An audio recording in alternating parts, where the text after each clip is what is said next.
Okay, just want to make a quick video to share some tips on navigating and supercharging on longer trips. So first thing I want to point out is I'm only at 78%. Now, Tesla recommends that for normal driving that you try to keep it between 20% and 80%. That's going to help the battery last longer. But just know that if you want to see the actual mile range, you can click that little button. But definitely want to charge it all the way up to 100% before you go on a trip.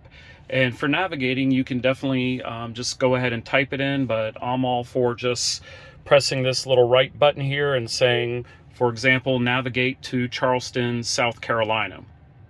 Now, this trip planner is really awesome. You never have to have range anxiety because it's going to figure out everything that you need to know.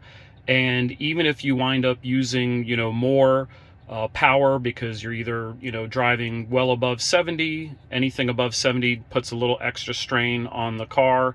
And then also, obviously, if you get into the pedal and enjoy the power, that's going to cut down on your range a little bit. But Tesla basically has superchargers along every major highway, at least spaced out every 150 miles. So really no need to have range anxiety. And you can see it's already done the math for me. Now, if you want to see the details, hit that and then scroll up and you'll see here that it's saying, all right, I need to stop in Lumberton and I should be at about 27%, 25 minutes supercharging there.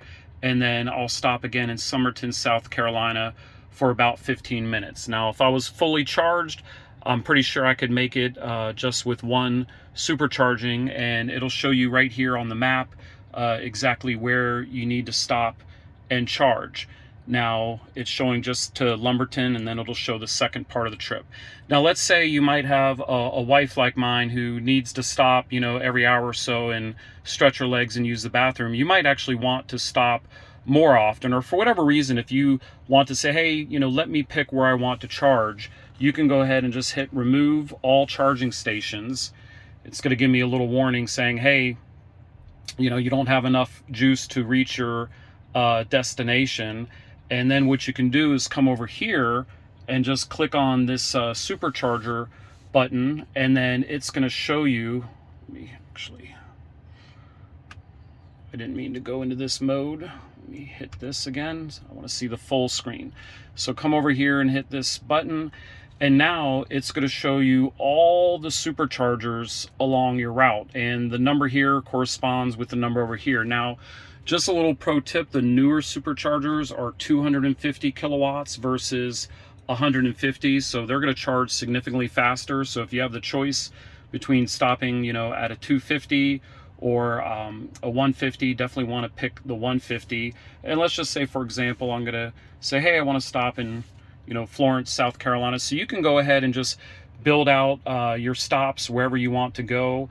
Looks like I could actually stop there for 30 minutes and coast into Charleston with 13%. So again, it kind of picks the optimal stops for you. And keep in mind, you want to let the battery get down. So you want to get it down to at least 20%, because the lower the battery is, the faster it charges. If you keep topping off at 40 or 50%, you're going to wind up having to charge for much longer periods of time. And usually the least it'll let you get down to is about 10%, because anything below 10%, A, it's not good for the battery at all, and B, then your likelihood of, potentially getting stranded somewhere goes up significantly. The other feature I want to show down here is you can edit a trip. So you can either add a stop or you can edit the trip, and you can just kind of change around the order of where you're stopping. And a pro tip is to add your return location. So I'm going to go ahead and hit home, because I know for a fact there is a supercharger in Charleston, but there's been places I have traveled where I'm like, not sure if there was a supercharger there. I want to make sure, yeah, it's going to get me to my destination, but do I have enough juice to get to the next supercharger on the way back? And you can see it'll plot it out all for you. And again, you just scroll up and you can see here that it's having me fully charge in North Charleston, so I'm good there. and then I'll only have to stop once in Lumberton on the way back and get home around 17%. So last thing I want to show you is if you go here into settings, this is where you can change. There's a couple ways to get here, but this is where if you want to turn the volume for the navigation up, or you have different settings in here depending on your preferences. And the last thing that I'll mention, see if you want to get out of this, you just click at the top, is the mobile supercharger, the mobile charger will be in the front, right? The front trunk. And you can plug that into any wall outlet, standard wall outlet. And if you plug it in and charge it overnight, I typically can add about 50 miles, right? So I just recently went to the mountains and I knew there wasn't a supercharger anywhere near me, but I knew I confirmed there was going to be an outdoor outlet where I could plug in. So overnight, 50 miles, I had no worries. But one thing, don't use an extension cord with that, because even though it's not a supercharger, it will definitely overload any pretty typical electrical cord, and it's a fire hazard, and you can damage a very expensive mobile charger. So don't want to do that. Hope this video was helpful.